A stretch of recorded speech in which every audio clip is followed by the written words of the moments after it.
I have the great pleasure of introducing our next speaker, Dr. Ayse Gurses. Dr. Gurses is a professor at the Johns Hopkins School of Medicine, Bloomberg School of Public Health, and the Whiting Engineering School. She's the founding director of the Armstrong Institute for Healthcare Human Factors at Johns Hopkins Medicine. Thanks so much and welcome.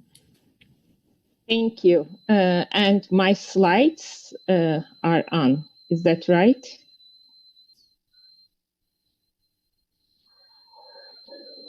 Okay, perfect. Thank you, Tenor, and thank you for organizing this excellent panel and inviting me as a human factors engineering and listening to some of my comments and how we as human factors engineers look at some of these issues and how we can contribute. I have a training in industrial and systems engineering with specialization in human factors engineering and have been doing research on patient safety and healthcare workers' safety for many years now. And you will see how some of my experience is reflected on my comments this afternoon. Next slide, please. So I will talk a little bit about the role of human factors engineering, or you may also hear the term human factors and ergonomics in respiratory protective device design and use, and how we as HFE people consider respiratory protective devices as part of a larger sociotechnical safety critical work system, or actually home work system, because we think that home is also a work system in one way or another, where care is provided or older adults or younger kids are taken care of. And I will consider, I will provide some considerations of future research efforts from my point of view, where I see things. Can we go to the next slide, please? So just for startup, I want to define officially the official definition of human factors and ergonomics. It is a scientific discipline concerned with understanding of interactions among humans and other elements of a system. Hence, this can be a technology or tool such as an N95, and the profession that applies theory, principles, data, and methods for joint optimization, optimize both human well-being and overall system performance. So we are interested in basically making sure that patients are saved as well as healthcare workers are saved. So both are critical for joint optimization. And you can see some of our work in on our website. And actually, you can see some examples from some of the Ebola work we have done on this page if you would like to visit it. Next slide, please. So in human factors and ergonomics, we actually have subspecializations. These are physical ergonomics, cognitive ergonomics, and macroergonomics. And I'm putting them there because I would like to draw the parallel and the fit between what we are discussing today and how our field can help. RPD related issues related to field, to different types of individuals, comfort, ease of use. These are topics of physical ergonomics. Cognitive ergonomics, on the other hand, look at things like packaging, labeling, the manufacturer's instructions for use, color and texture, some of the training materials. Not only from the whether they are accurate, which they should be, but more from the user's perspective. When a user with not an expertise in this field gets this equipment, can they follow the instructions? and can they use the tool or technology safely. So we have a lot of expertise on that. The third one, macroergonomics, which is also called organizational ergo, looks at the entire work system. It is not only the tool technology that we are focusing on, which is, let's say, an N95 or even a face covering mask. It is the time pressure the person is under. It is the safety climate that the team is working in. It is the training, adaptive capacity. Are you trained in a way that you just follow the instructions one by one, and when things change, do you have the capacity to be able to adapt and still safely do your job? And we use a lot of participatory ergonomics or participatory community research approaches to design interventions to increase acceptance of these interventions. Next slide, please.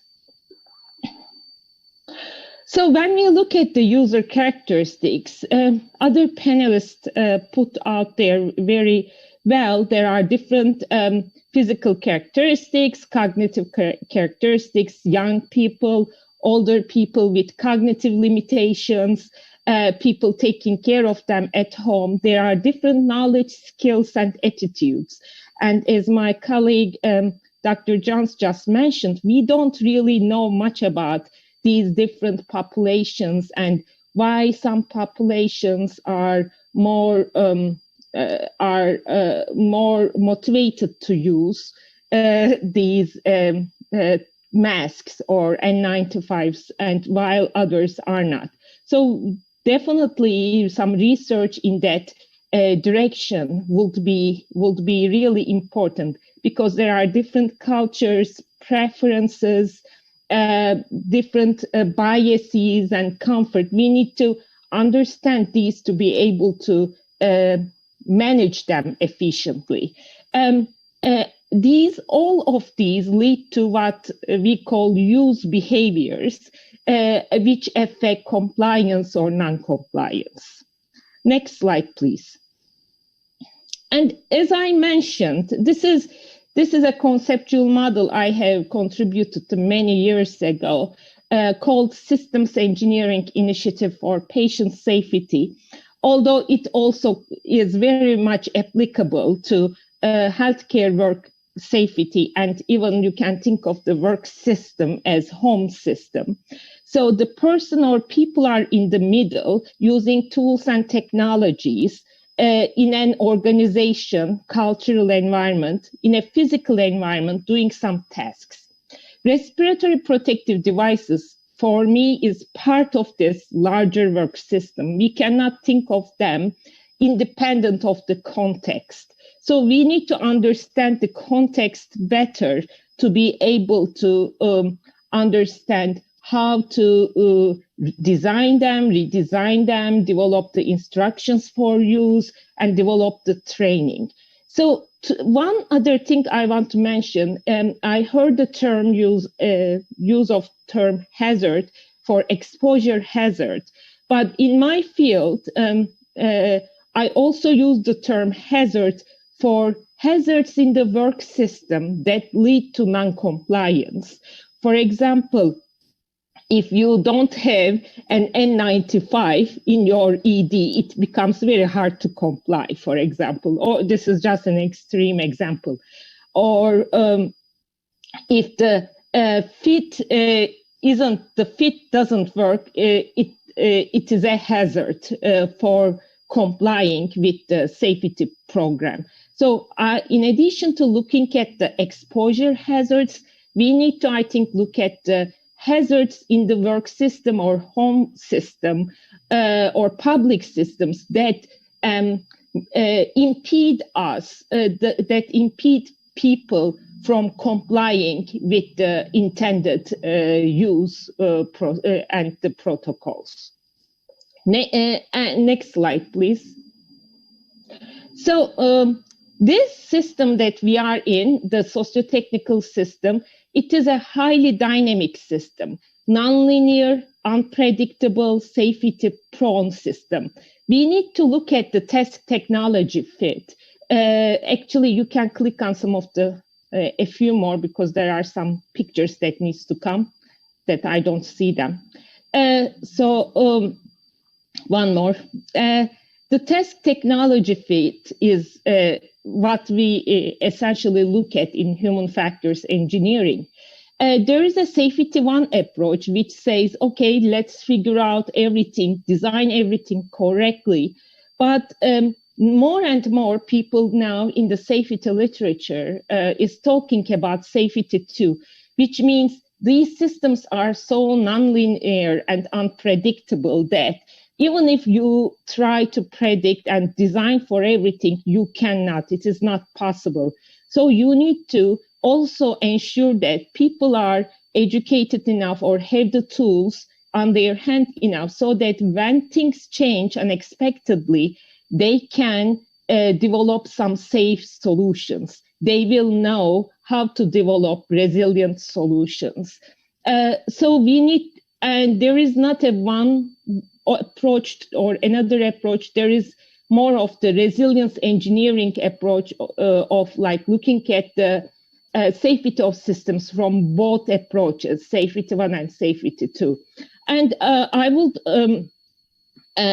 also bring that to the attention of the committee. How can we make these systems more resilient so that we cannot predict everything ahead of time, but how can we make them more resilient so that something unexpected happens, we can have the people react to it in a safe way.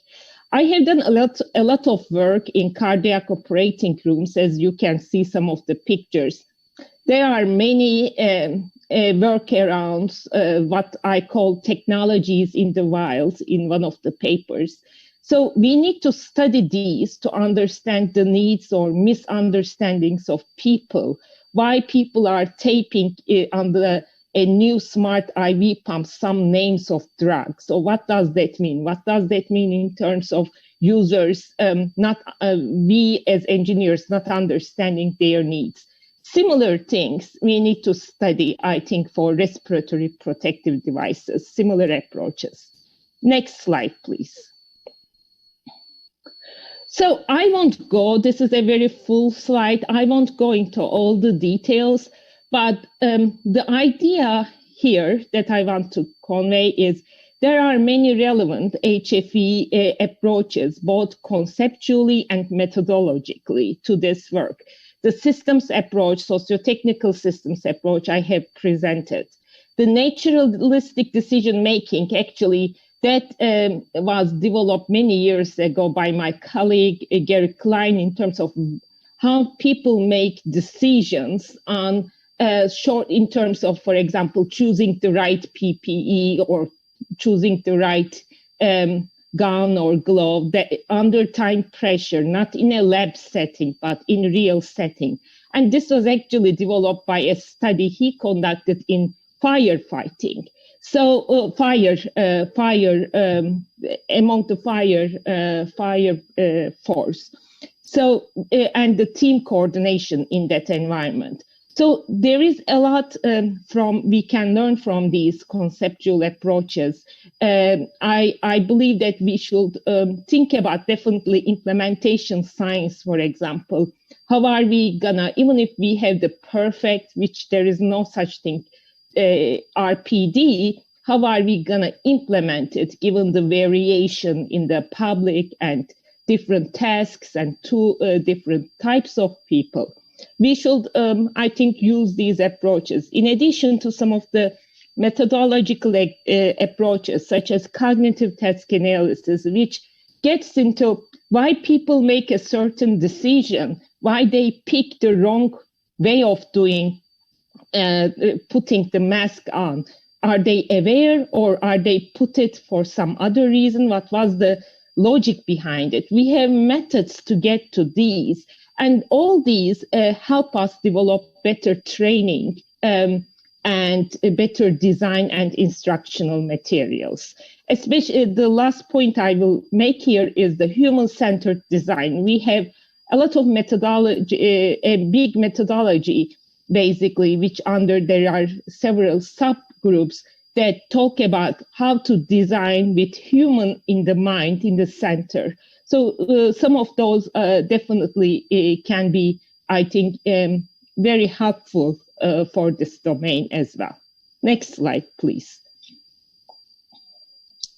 In summary, I am suggesting as a human factors engineer person, a comprehensive interdisciplinary and multidimensional research strategy.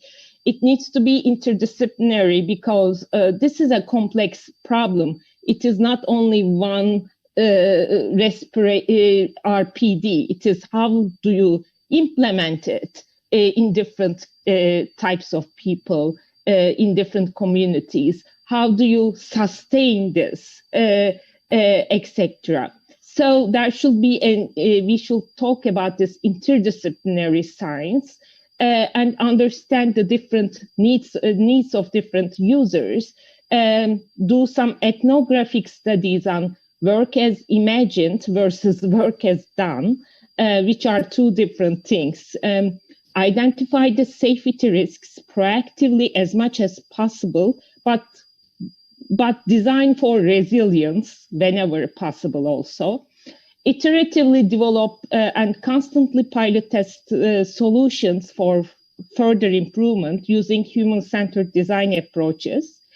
Use implementation science principles for tailoring the solutions, implementing and disseminating the solutions. And I have heard a lot about communication. That is great. We should improve communication. There is a science, as we know, to improve communication and education. But I also want to make sure that the communication and education need to be two ways. Public needs to communicate with us based on what their problems are, needs are. Public needs to train us. So it is not only, it shouldn't be a top-down approach. It should be really a participatory approach. If we are all in this together, as we have seen in COVID.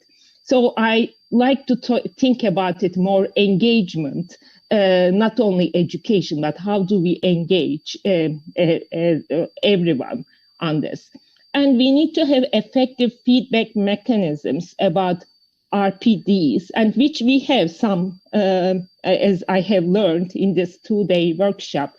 But we should continue having them because we won't be able to do it perfect first time when we are trying to develop a new system, a better national strategy for public safety using RPDs. So we need to definitely have learning public health systems. I think with that, my comments, and let's go to the next slide. Yes. Thank you very much and appreciate the opportunity this afternoon.